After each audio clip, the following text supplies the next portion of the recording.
Hello and welcome to episode 9 of the second season of the Voiro podcast with me as always. And I like to say that because some of us have been traveling and so it's been a while since the three of us have done the podcast together. Is Kavita Shenoy, founder and CEO of Voiro, and Rohan Rangaswamy, Voiro's Chief Revenue Officer. How are you both on this fine Thursday afternoon? First of all, it's Thursday afternoon, not Friday morning. Oh, did I say Friday?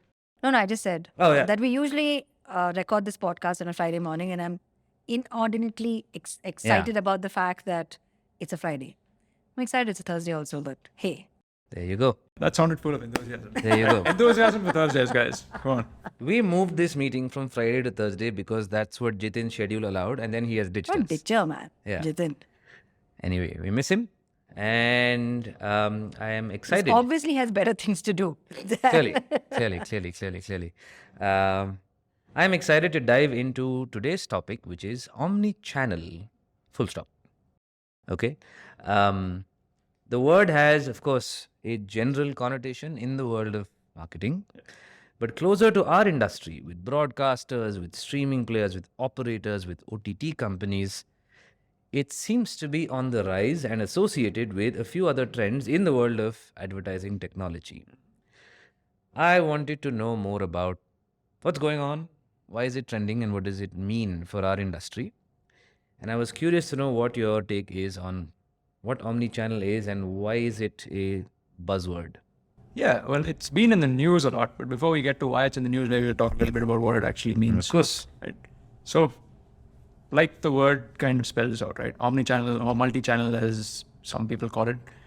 Especially in the advertising context, from an advertiser's point of view, it's just being able to reach your audience wherever they are, right? Across all the various channels or platforms that they experience in their day-to-day lives, right? For a publisher, on the flip side of that, it's letting your advertisers or allowing them the capability or the access to do that, right? So very simply put, that's what omnichannel is. But yeah, it's been a buzzword in the news for, I want to say, the last year or two, and more intensely maybe for the last couple of months. And we can talk about why that is. Yeah. So I went down this rabbit hole because, for people who are listening, Anand usually publishes maybe 24 hours prior to us meeting what we're going to talk about. And it would be based on whatever has been sort of echoing down the corridors of office and what everybody's kind of chatting about or has been on our Slack channel. So I decided I'd for the first time, I'd actually research on what this word was. And I got really confused because there's omnichannel and then there's multi-channel, like what Rohan was talking about. And it is purely from a marketer's perspective as to how you get to your audiences, whether you surround your audience or you make your audience go to several channels. So omni-channel, and I'm extremely visual. So if I'm shown a visual, that's going to stick in my mind. So when you look at omni-channel, you have your audience in the center and you have all your various types of channels kind of orbiting around that audience. And in multi-channel, you have your audience on the outside and they have to go to each channel of communication and have to interact with them. And the reason why I think both Rohan and I were like talking about omnichannel with you was because we are hearing a lot about this from the publisher ecosystem, especially the large broadcasters. And we've also been hearing kind of murmurings of this in the kind of acquisitions and partnerships that larger platforms are actually creating for themselves in terms of an ecosystem. So there is a decided move towards omni-channel, in which you're trying to deliver more hyper-personalized messaging using different channels of communication, which is not entirely new communication for that platform, but it's incremental and highly personalized to the audience. While multi-channel is kind of falling away to the side because it's a lot more effort and there is a lot of fallout in how you service this customer ultimately from the channel that they came to, instead of it being a more blended understanding of that audience. What do you think, Anand? Love it. And one of the reasons I put this down as a topic is after the two of you got back from Singapore, you all came back with several conversations where this was, I don't want to say flavor of the month because like you said, it's a concept that's been around for a while, but it's definitely top of mind. And I think the way you put it, traditionally, it's been a marketer's challenge. Sure. The consumers you want to reach exist, transact, hang out across multiple channels. And that's why a marketing mix, and that's why a media mix, and that's why you choose where you spend your dollars. And what's happened in the last 3 years is because of underlying shifts, digitization in general, internet penetration, the rise of apps, the fall of apps, the rise of streaming. What I've seen is that broadcasters or single channel publishers are slowly realizing that they themselves have to first become multi channel so that they can reach their audiences from multiple angles and tap into the fact that each of those channels is a different fabric. It's a different attention span. It brings about a different flavor. It's a different level of persuasiveness. And as a result of you going omni-channel, you suddenly can cater to a marketer's omni-channel desires with your consumers who are engaged with you in an omni-channel manner, I want to say. But I love how a lot of the folks we're speaking to are also realizing that every channel has its own strengths. I'll give you an example, and this is maybe outside of the broadcasting world. There's a podcast I love listening to called The Good Time Show. It's by Aarti and Shriram. They are a tech power couple, as they say, but very, very interesting content creators who actually started a Clubhouse channel I remember that. mid-pandemic. Yeah. And they sunset that. Of course, the Clubhouse became famous because they got Elon Musk and they got Mark Zuckerberg and they got Steven Sinofsky and Mark Andreessen, and every big name you could imagine was hanging out with them every night for like 3 hours, just engaged in deep conversation. You could not get in the room. I think Clubhouse capped out at 2,000 people or something like that, and you just couldn't get in the room beyond a point.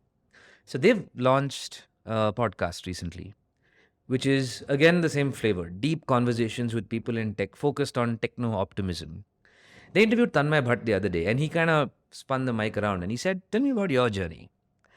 Why has your podcast suddenly taken off?" And they said, we tried a few things. It wasn't great. It was middling. And then we started doing YouTube shorts. And we realized that that's a channel that can create top of the funnel for the podcast.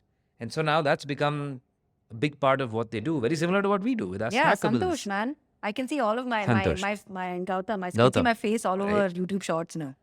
So I love the fact that it's kind of a two-step process where you realize that the power of the digital ecosystem can easily let you pop up a channel, and then you can use that to have this multi-pronged approach. But the big challenge from an advertising perspective is that advertisers now want something they couldn't get earlier, which is unified measurement across your channels.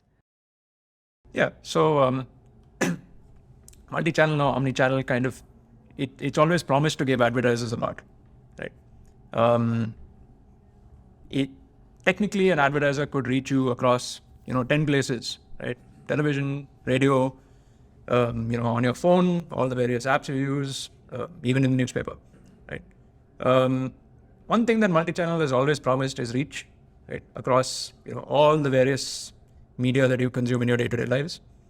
It promises frequency, right? There's plenty of marketing science that says if you hammer the same message into a consumer's head enough times, it's more effective, right? And it's also supposed to deliver relevance, right? Which means that an ad that you see on newspaper has to be built to suit a newspaper's format. Ad that you see on TV likewise, right? And phones and so on. In addition to all of that, right? I think most marketers have always kind of realized that there are some media that suit the top of the funnel or a wide brand message. There are some media that suit a very outcome-driven, outcome-linked marketing, performance marketing, right? And it's the combination of all of it that, in an ideal world, is the best way to do it, right? So I think people are right now, we've reached a point where technology allows us to kind of get a glimpse into that ideal world, and I think people are just trying to close that gap. Yeah. Is there an angle, Kavita, and you've been speaking to a bunch of broadcasters lately, is there an angle of bundling that kind of augments single channels, right? You could go down a route where you're omni-channel and then you're just selling separately. You're kind of taking advertisers there. But is there a route where bundling can add more value, where 1 + 1 is way more than 2, where you're able to augment different channels, social media, short video, and then go back to advertisers with something that's far higher than what they could cobble together and buy? Yeah, I think MediaCorp is doing something like that in their strategy, right? They are trying to bundle together TV. They have this entire MediaCorp in Singapore. They're doing a whole bunch in the influencer space. And they're trying to get advertisers who they have relationships with to be able to target a fair number of channels of communication from a single buy window.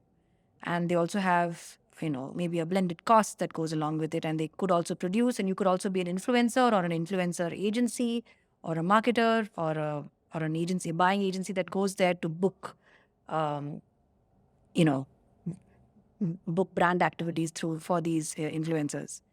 So when you talk about bundling, right, there are two concepts of it, and I kind of understood it as bundling of streaming apps and from an NBPD perspective. But when you look at any kind of media planner's job, I feel this is what they're supposed to be doing. And I remember Rohan saying that has this whole thing has the can just been kicked down the funnel instead of the publisher or the content creator, content owner themselves, since they are the one-stop shop and they are the owners. Why can't they manage this entire omni-channel communication and planning across their platforms? It's historically never been done. Maybe that's something we're moving So to. my thought on this was always that, publishers are the ones that know the most about the audience and they know the most about their channels. Yeah. And they should be able to put together the best possible media plan given what an advertiser wants to do. Ideally. What will agencies do? Yeah. What will agencies do? Well, I think you need to have somebody to validate what's happening at the end of the day, right? Maybe they can go back to what they were earlier. They were actually they were the voice of a marketer, right? They were actually trying to represent what a marketer has to do. And the marketer was actually trying to figure out how they can sell their end product from Yeah, but this is hypothesizing. But Yeah. Without multi-channel, right? If you as an advertiser wanted to advertise on 3 or 4 different media, right, you'd have to go through an agency, right? Because they had access to a newspaper and a set of television brands and, the digital platform. And better pricing. So And it's better pricing. access and pricing. Yeah. But today, if you can go to a single publisher and they can give you everything, right? Then I really do wonder, whether agencies have much relevance left in that world. Yeah, I mean, It's historically, hard work, though. It's hard work to plan it. it is hard work. But if you look at the history And of it's agencies, iterative. it definitely is. And it requires you to also know the brand, which is kind of what an agency's strength has always been. Right? Like, we are closest to the client, we're closest to the money, and we kind of have a deeper understanding of what has worked for them in the past. Those are relationships that tend to last many, many years. But I think in the history of ad agencies, they've always had to work hard to reinvent themselves, because as technology has evolved, they are in the middle of two parties who are becoming far more nuanced, far more data driven, far more tech enabled. Agencies will find a way. They will go to the metaverse and create products and not just be transactional. And I'm pretty sure they'll find their way. There's a place for transaction. There's a place for innovation. But there are many places that are popping up right now. So you have to figure out how you're going to be omnipresent. And I found it interesting that I love this brand humor. Yeah. I found it interesting that you were talking about relationships with advertisers, right? Because I know one of the topics that you and Kavita spoke about last week or maybe the week before was directions. Yes. Yeah. Right? And maybe that takes on a whole lot more relevance in a world where people want to buy and sell omnichannel. But if you look at Facebook, right, you have their social media platform, you have WhatsApp, you have Instagram. It's omni-channelish enough for me on a Of social, course it on is. a digital platform, My right? opinion is anything more than one is omni. Oh no. That's it.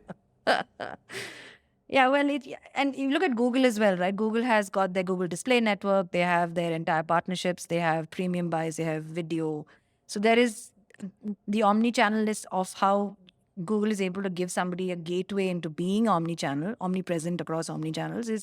It boils down to how your media plan is and what you're doing with the information coming back from Google, which up until today was third-party cookies, and we just read about this whole the release of Pair.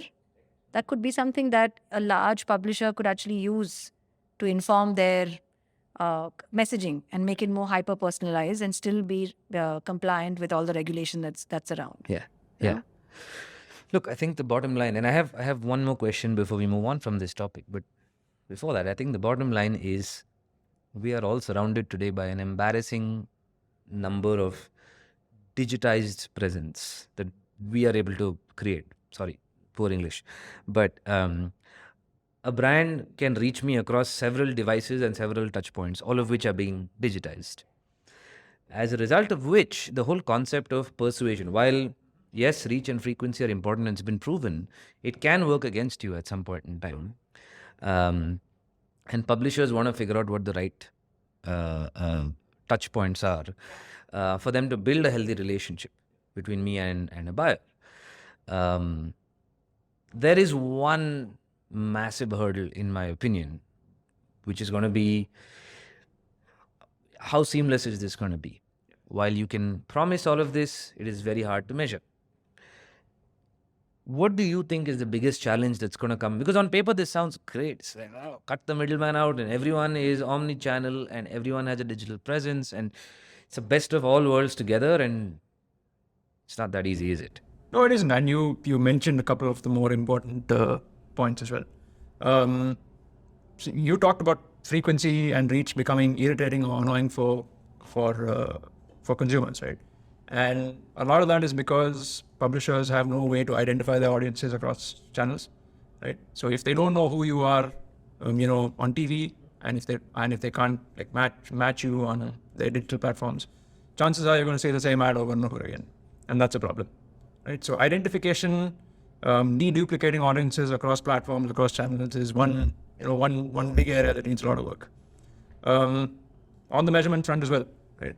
Omni-channel is no use unless you can measure well and measure the outcomes well.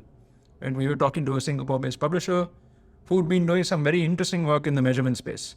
And they were able to measure effectively, and they were able to measure offline outcomes effectively because Singapore is such a small, closed economy, right? So they could literally put a few dollars behind getting some people to visit stores, showrooms, and so on, measure real-world outcomes, and then tie those back to to digital plans. Right? So that kind of measurement is effective, no doubt, right? But can you scale that to a country the size of India or even a state or a few cities? It's probably very hard. Yeah, I agree. And I think that is the biggest hurdle, and it's not an easy one to cross. There was an Ad Exchanger article, Kavita, I think that you shared about TV buyers demanding more transparency. Yes. And I thought it put the spotlight on an interesting dynamic, which is the mathematics of omnichannel get really complicated really fast. You suddenly go from a one-to-one relationship in one of your channels to one of your channels being one-to-many. You're talking spots plus impressions and exposure, and one of your touch points suddenly going from an individual level to a household level. And while cross-platform measurement is still a journey, and there's many companies innovating to get this right, I think at some point the ability to get that to a place where it's reliable and it delivers consistent results is going to be hard. It's going to be key to getting advertisers to move their dollars in a certain direction. That article talks about the fact that the nice part is that there's enough healthy competition. There's no monopoly. There's VideoAmp, iSpot, Nielsen, of course, is with Nielsen One reinventing themselves. But I think the mathematics of omni-channel are very different. It's going to be tougher also, right? Because if you look at it, there's no ecosystem in my household. I have Echo Dot, I have a Samsung TV. They don't talk to each other, but they both have the ability to make sure that they understand my household, right? Because Amazon, I buy and it's connected to my Amazon Prime and it knows what I watch. And it's also, I'm sure it's got some audio recording capabilities. So does Samsung. And They all do. Yeah, they know what I'm watching, etc. But then now for that to correlate to each other, or if I have, if I don't have a smart TV and I still have an Echo Dot, how does that work? So this whole, like you're saying, the mathematics gets complicated very fast. And so I feel like we'll probably go back to some level of sample sizing at some point because like how detailed do you really want to get at the end of the day, right? You want to see a result and you're going to start pushing at some level. And if you're getting sales, you're like, fine, I'm not going to start digging and looking below the hood. But if I'm not driving sales and I'm going to start shutting off certain things, certain funnels, certain parts of the funnel to see what's being affected.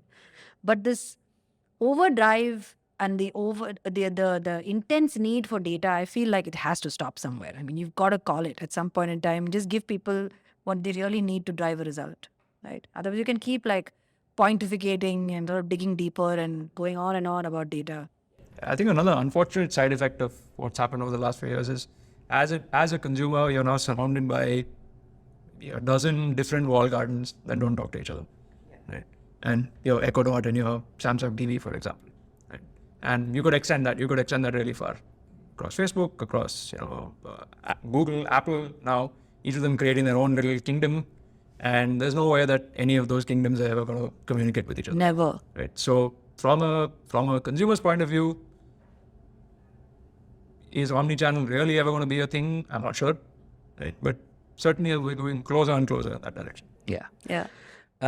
Before we wrap up, one last article that we read. We talked about Netflix a few weeks ago, and this week Netflix struck two interesting deals with Double Verify and Integral Ad Science to improve measurement. And I'll add a third one. They actually signed up with Bob as well. I heard. UK. Yeah. I heard. Yeah. So you're talking about the tech company of our times going the ad route and making it very clear that it's not something they can do on their own. They're trying to get measurement right. They brought Microsoft on board. There's a lot of talk about what that means for Xandr. The $65 CPM, which is I think never going to leave the news cycle, is always It's become gonna be 60 there. now. By It's the become way. 60? Yeah, recently I read 60. Yeah. But interesting signal to the market that they are going to take measurement very seriously. And they are competing for dollars from not just digital spend, but from digital, from linear, from several wallets to create that premium experience. Yeah. And it's something we talked about, I think it was 2 weeks ago, right? Where you can't charge premium prices unless you have good measurement, right? There's no way that anyone would ever pay you for it. So it's sensible. It's something they were going to do in some form at some point. And it looks like they've chosen a third party route, which is probably a sensible way to do it. I feel like for the next few months, every single move they make is going to be scrutinized. Yeah, and even more so because, over the last few years as Netflix has grown, the only thing that investors have ever cared about was their subscriber base. Right? But now, with them signing up to Bob, a lot of their viewership numbers are going to become public. Right? So all of a sudden, investors are going to be asking, great, subscribers went up, but your viewership's gone down. Right? So that creates new problems for them to think about. New problems, but old questions that they were never privy to. Exactly. Right? And these guys who are on the other side who are buying ads have been buying ads for years. And they're like, welcome to our game, baby. Right? So Anyway. it'll be fun to see how this whole thing pans out. I really hope they change the game. I don't want Netflix to become tired old ads. I love Netflix as a product. I really want them to change the game on ads. They did change the game on streaming and content and what we can watch. But Yeah. Who knows? They might get so good, I'll get my own Netflix account. amen. Amen to that. All right. On that note, exciting times as always. And we look forward to seeing everyone on the next podcast. Thank you all. Thank you. Kavita Thank you. and Rohan, as always. And shout out to Gautam, Santosh, and Leena, our podcast team. So thank you, everyone. And we'll see you next week. Bye. See you.